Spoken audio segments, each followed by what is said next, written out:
हरे कृष्णा। आप सभी का स्वागत है। आप सभी को मकर संक्रांति की हार्दिक शुभकामनाएं। मकर संक्रांति पर बहुत सारे दान पुण्य किए जाते हैं, बहुत सारे नियम लिए जाते हैं। इसका एक ही कारण होता है कि जिससे हमारे हाथ से कुछ दान निकल सके, हम कुछ दान कर सके। मकर संक्रांति का पर्व दान पुण्य के लिए विशेष है। इस दिन से बहुत सारे नियम संकल्प हम शुरू करते हैं, वो सिर्फ इसीलिए कि ताकि एक संकल्प के माध्यम से हम उस चीज़ को कर सकें।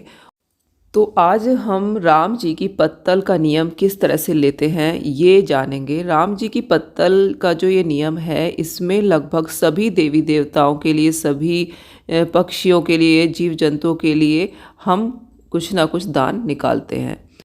अगर आपने राम जी की पत्तल का ये दान कर लिया तो समझो कि आपने सारे दान कर लिए, क्योंकि इसमें सभी का दान हो जाएगा। तो चलिए आपको पूरा डिटेल में मैं बताती हूँ किस तरह से हमें ये नियम करना है।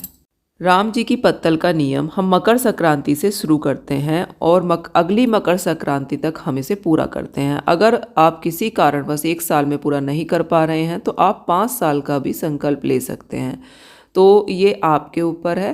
तो देखिए, इसमें 25 पत्तलें निकाली जाती हैं और पहली जो शुरुआत होती है वो मकर संक्रांति से होती है, जैसा कि मैं आपको करके दिखा रही हूँ। आप पहली मकर संक्रांति को 14 दोने ले लीजिए। उसमें आप कोई भी मीठी चीज़ रखनी है। आपको तिलगट्टी, तिल गुड़ से बनी हुई कुछ भी चीज़ हो, या आप लड्डू ले सकते हैं या तिलगट्टी ले सकते हैं। मूंगफली के साथ तिलगट्टी मिक्स कर सकते हैं। तो तिल गुड़ से बनी हुई कुछ भी मिठाई, जो भी मीठा है, उसको आप 14 जगह कर दें और उसके बाद इन पर अपने सामर्थ्य के अनुसार दक्षिणा रख दें। ये हमारी पहली पत्तल होगी। मकर संक्रांति के दिन जो पहली पत्तल हम निकालेंगे, ये गोविंद के नाम से निकलती है। भगवान गोविंद के नाम से हम ये पहली पत्तल निकालेंगे। तो इस पर देखिए, अपने सामर्थ्य के अनुसार आप दक्षिणा रख दीजिए और आप 14 किन्हीं भी लोगों को ये दे सकते हैं। अपने घर परिवार में अपने बड़ों को बांट सकते हैं, अपने आस पड़ोस में, या जो भी आपको कहीं कोई भी दिखे उसको आप ये 14 बांट सकते हैं। तो ये जो 25 पत्तलें होंगी, हर बार जब हम निकालेंगे इसमें 14 जगह ही हमें इस तरह से दान करना है। तो पहली पत्तल हमारी गोविंद के नाम से निकलेगी, भगवान गोविंद के नाम से। दूसरी जो पत्तल हम निकालेंगे वो निकलेगी हमारी नर के नाम से। इसमें हम भोजन का दान करते हैं। तो इसमें आप 14 जगह भोजन ले लीजिए, जैसे कि पूरी सब्जी या फिर हलवा पूरी आप घर पे बना सकते हैं, या फिर बाहर से आप बिना लहसुन प्याज का लेकर आप वितरण कर सकते हैं। तो 14 जगह आपको ये बांटना है।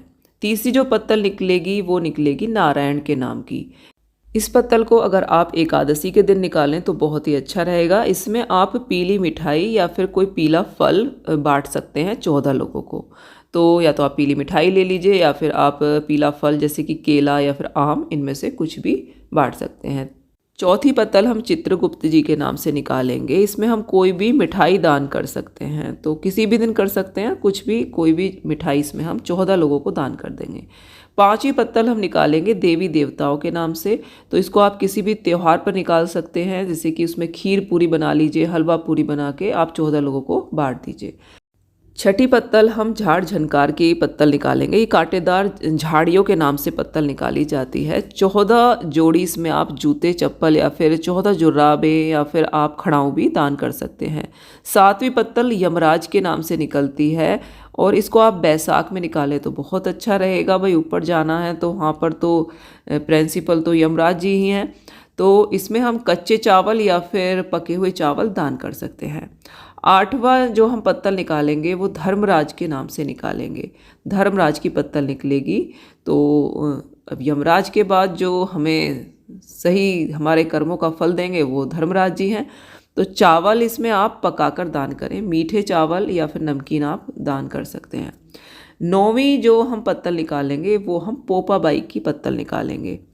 अब धर्मराज जी के गेट पर तो पोपाबाई का ही राज होता है, तो अगर हमें वो गेट खुलवाना है तो पोपाबाई की पत्तल भी हमें निकालनी होगी। इसमें हम कपड़े या फिर साड़ी दान करेंगे। तो आप कोई भी साड़ी ले लीजिए, उस पर कोई भी खाने की चीज़ रख लीजिए। एक साड़ी आप ले लेंगे और 13 आप ब्लाउज के पीस और उस पर आप कुछ खाने की चीज़ रख कर भी दान कर सकते हैं। अगर आप 14 जगह साड़ी बांट पाएँ तो बहुत ही अच्छी बात है। और 10वीं पत्तल जो निकलेगी वो निकलेगी जय विजय के नाम से। तो इसमें आप कोई भी गुड़ की मिठाई या फिर आप टॉफ़ी वगैरह भी बांट सकते हैं। 14 लोगों को आप बांट दीजिए, कभी भी बांट सकते हैं। 11वीं जो पत्तल निकलेगी वो शिव शंकर के नाम से निकलेगी। इसको आप सावन में या फिर सोमवार को या शिवरात्रि को आप ये कर सकते हैं। इसमें कोई भी फल निकालना है आपको, 14 फल आप दान कर देंगे इस दिन।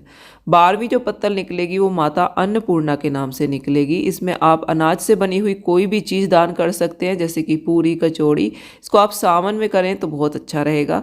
13वीं जो पत्तल निकलेगी वो श्री राम जी की पत्तल होगी। इसको आप दिवाली पर या रामनवमी पर करें। इसमें बूंदी का आप दान करिए, 14 लोगों को आप बूंदी बांट दीजिए। 14वीं जो पत्तल है वो चंद्रमा की पत्तल होगी। इसमें आप खीर या सफ़ेद मिठाई बांटें 14 लोगों को। तो ये हमारा 14वीं पत्तल हो गई। 15वीं जो पत्तल है वो सूर्य नारायण की पत्तल होगी। इसको आप बैसाख के महीने में करें, बहुत अच्छा रहेगा। गुड़ से बनी हुई कोई भी मिठाई इसमें आप 14 लोगों को दान कर दें। 16वीं पत्तल भगवान कृष्ण के नाम से निकाली जाएगी। तो इसको आप जन्माष्टमी के दिन करें, बहुत ही बढ़िया रहेगा। भगवान को तो सभी भोग पसंद है, 56 भोग उन्हें पसंद आते हैं। तो आप कुछ भी इस दिन बांट सकते हैं 14 लोगों को। 17वीं पत्तल जो है वो तुलसी माता के नाम से निकालेंगे। इसमें आप मीठा जल का दान करें। मीठा जल यानी कि जैसे शरबत बना के आप 14 लोगों को बांट सकते हैं। 18वीं जो पत्तल है वो गौ माता की पत्तल होगी। इसको आप गोपा अष्टमी के दिन करें, बहुत ही ज़्यादा अच्छा रहेगा। 14 गौवों को आप हरा चारा खिलाना। इस दिन आपको 14 गायों को हरा चारा खिला देना। तो किसी भी गौशाला में जाके आप खिला सकते हैं, या फिर बाहर आपको 14 गाय मिल जाए तो वहाँ पर भी आप खिला सकते हैं।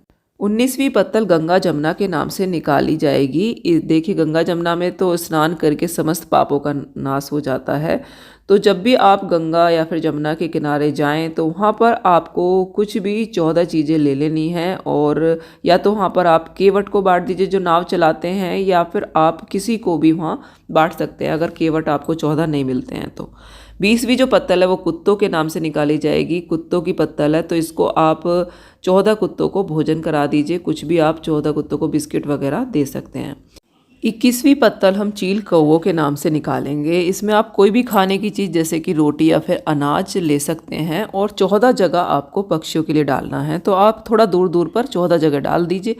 और 22वीं पत्तल हम निकालेंगे जल के जीवों के नाम से। तो इसमें जैसे कि मछली है, मगरमच्छ है, जो जल के अंदर रहते हैं, उनको आप आटा और थोड़ा सा मीठा मिक्स करके उसमें आप उनकी छोटी छोटी सी गोली बनाकर 14 जगह डाल देंगे। 23वीं पत्तल जो है वो भिखारियों के नाम से निकाली जाती है। तो बस इसमें आपको भोजन दान करना है, किसी भी दिन कर सकते हैं इसको। 24वीं पत्तल चींटियों के नाम से निकाली जाती है। इसमें मीठा आटा चींटियों को डालेंगे। तो आप आटा ले लीजिए, उसमें थोड़ा सा बूरा शक्कर कुछ मिला के, और 14 जगह आपको डालना है। यानी कि चींटियों के 14 बिल जहाँ पर होंगे अलग अलग जगह पर 14 जगह डाल दीजिए। 25वीं जो पत्तल है वो अगली जो मकर संक्रांति आएगी उस दिन आप निकालेंगे। और ये जो पत्तल है ये साक्षी गोपाल के नाम से होती है। इसमें फल दान करते हैं, कोई भी आप फल ले लीजिए और उसके साथ आप थोड़ी दक्षिणा, तो बस आपका जो नियम है वो पूरा हो जाएगा। अगर राम जी की पत्तल का दान आपने कर लिया तो समझ लीजिए कि सब दान हो गए। इसमें सभी लोगों को हम दान कर देते हैं। तो दान पुण्य का हमारे सनातन धर्म में बहुत ही विशेष महत्व होता है, और मकर संक्रांति इसीलिए दान पुण्य के लिए विशेष मानी जाती है। तो ये था राम जी की पत्तल का नियम। आपको कैसा लगा ज़रूर बताना। वीडियो को लाइक करना और हमारे चैनल को सब्सक्राइब भी करना। जय श्री